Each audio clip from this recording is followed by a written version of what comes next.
Welcome to the SIDMA tutorial series, funded by EPA Region 5 and the Great Lakes Regional Water Program. In this tutorial, you'll learn how to create and edit surveys in SIDMA. We've already logged into SIDMA and accessed our projects page. The Surveys section of the SIDMA Demo Project page has two buttons, Create New Survey and Copy SIDMA Survey. For now, I'll select Create New Survey. This opens the Survey Builder page. Survey building instructions are in blue and are embedded throughout this page. These instructions do not appear in the final version of the survey, they are just here to guide the survey author. We're not going to read them aloud here, but please take the time to review the instructions when creating your first survey in SIDMA. The first requirement for a survey is a name. We'll call ours Survey 1. Note that in any SIDMA field where a user types data, SIDMA may change potentially malicious characters or text combinations to versions that are safer for the underlying database. For example, certain characters like a / or percentage sign can be part of commands designed to gain entry and edit a database. In these particular instances, SIDMA changes the / to a hyphen and the percentage sign to the word %. One of the overarching goals of the larger social indicators project that SIDMA serves is a standardized assessment of social indicators across broad geographic regions. Therefore, the surveys used to measure these indicators follow a standardized format. The project team developed and vetted an exhaustive list of questions designed to measure social indicators. All of these questions are presented for our selection and inclusion in our survey. To add a question to the survey, we simply click the checkbox next to the question. Our selections are saved at the end when we submit the survey. Sifting through this long list may seem daunting, but the process helps ensure that surveys adhere to the standardized format, and that response data is comparable across projects and regions. The Survey Builder includes other constraints in support of standardization, and I'll discuss them as I describe the process in greater detail. The list of questions can be filtered by our survey's target audience. Selecting Add Questions Only will display questions germane to an agricultural audience, and Urban Questions Only for an urban audience. Or, if we simply want to view all possible questions for inclusion in the survey, we'll leave the filter at None, which is the default. All SIDMA surveys are organized into categories, such as rating of water quality, your water resources, and your opinions, among others. The Survey Builder page includes instructions for the survey author describing the category and telling the author whether the category is required, optional, or strongly encouraged. As we see here, rating of water quality is not required, but is strongly encouraged as it warms respondents up for the survey. Certain questions are required of every survey and are pre-selected when the Survey Builder page loads. We cannot deselect them. This is the case for the Your Opinions category. All surveys must include this category and its questions. The Water Impairments category is also a required category, but we choose which questions to include from it on the survey. We cannot select all 25 for inclusion, though. We must select at least 3, but no more than 10 questions from this category. The blue instructions detail these requirements for each category. It's highly recommended that you click Print Now before delving into the long list of questions, and review them with your watershed group. This will not only help you create a more meaningful survey for your group, but will also speed things up as you're creating the survey. Let's go through the survey now and select some questions to include. Per the blue instructions, we'll include all 6 questions under Rating of Water Quality, and 3 from the Your Water Resources category. We don't need to make any selections from the Your Opinions category since it's required and has been pre-selected. We need at least 3 and no more than 10 questions from the Water Impairment section. We're going to select only 2 to illustrate how SIDMA will prompt us for an additional selection. We need at least 3 and no more than 18 from sources of water pollution. We need at least 3 and no more than 12 questions from the Consequences of Poor Water Quality section. The Practices to Improve Water Quality is a special section with its own particular requirements. We'll come back to these requirements later. But for now, we'll simply follow the blue instructions and select at least 8, but no more than 16 questions. As you can see, this category is further subdivided into sections based on the type of practice. There are practices related to household management, ag-based practices for nutrient management, and urban-based practices for municipal management, among others. We don't need to make any selections from the Making Decisions for My Property category, since it's required and has been pre-selected. The About Your Farm Operation category has 2 required questions in it. If we did not want to include these required questions or the category in our survey, we'd have to use the Urban Questions Only filter on the list of questions. If for some reason this removed other ag-related questions we wanted to include in our survey, we would have to leave the filter at none and instruct respondents for whom these questions did not apply to leave them blank. There's another option whereby we add our own custom questions to the survey. We'll discuss that in the next tutorial.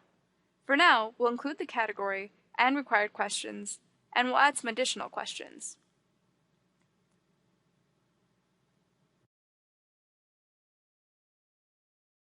The About You category also has several required questions, and a number of optional ones.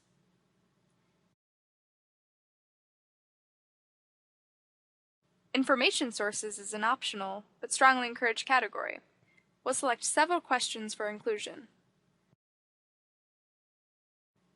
Septic systems is an optional category. We won't include it in the survey. The last section is the Thank You section. It's required and provides respondents with a free text area to provide any questions or comments. Now that we have selected the questions to include in the survey, we can continue the process by clicking the Continue button at the bottom of the page. Recall that we intentionally selected too few questions from the Water Impairments category. SIDMA alerted us with the red text under the category header. We'll select an additional question to meet the requirement and click Continue again. But our survey has not yet been saved.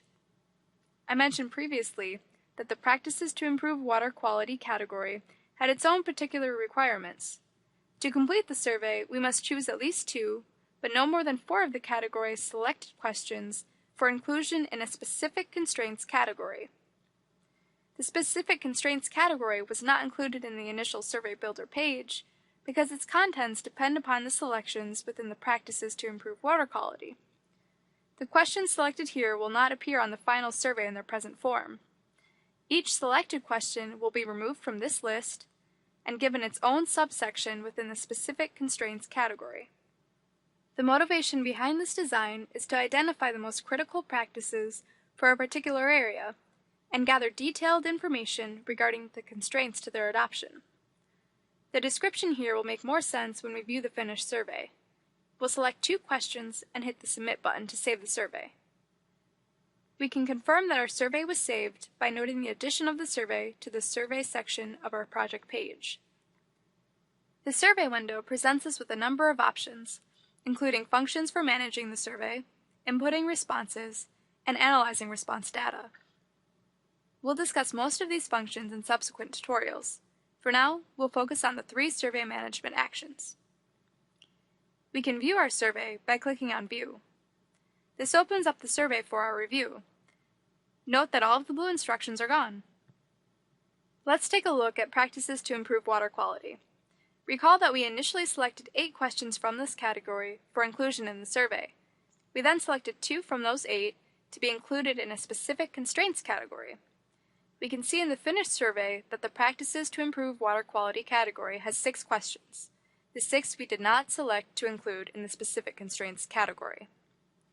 The 2 practices we did select have their own subsection now within the new category. With the first question in each subsection, we are measuring respondents' familiarity with the practice, just like we would have if it had been included in the previous category. But now we're gathering specific information regarding constraints respondents face in implementing this practice. This part of the survey building process may seem cumbersome, but the project team found this survey layout most effective at identifying the most critical water quality practices in a particular area and measuring the constraints social indicator. Scrolling through the rest of the survey, we see that the survey is as we would expect. To return to our project page, we could hit the back button on the browser, but the safest way to navigate within SIDMA is to use the navigation hierarchy, which some call breadcrumbs, at the top of each SIDMA page. Back within the survey window on the project page, we can also edit the survey by clicking on Edit.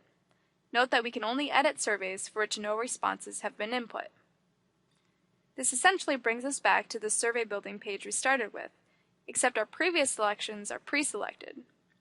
We can make new selections or remove old ones. Keep in mind that the same constraints apply as before, and that the specific constraints category is not visible. Our original 8 selections under Practices to Improve Water Quality are still there. In order to save any edit we make to the survey, we must still hit Continue at the bottom of the page and go through the selections for the specific constraints category. Once we hit Save, our edits are saved, and we can confirm the changes by viewing the survey again. Note that the 3 questions we removed under Rate of Water Quality are no longer on the survey. Here's a general recommendation. If it's taking you a while to go through all of the survey questions and make your selections, you can save your progress by submitting the survey and finishing it in editing mode. After 2 hours of inactivity in SIDMA, meaning a page has not been loaded or refreshed in 2 hours, you'll be logged out for security reasons. If you were to start building a survey and then left your desk for several hours, you'd likely lose your question selections. To avoid this, save your progress by making dummy or placeholder selections to meet SIDMA's category requirements, and make similar placeholder selections for the specific constraints category, and then select Save. Then, to finish your survey, click on the Edit link in the project page and complete your selections. The last survey management function we'll cover is survey deletion. Note that if we delete a survey, any response data that's been input will also be deleted. In this tutorial, we reviewed how to create a survey within a SIDMA project, edit the survey, and delete the survey. In the next tutorial, we'll describe how to add custom questions to a SIDMA survey. Thanks for watching.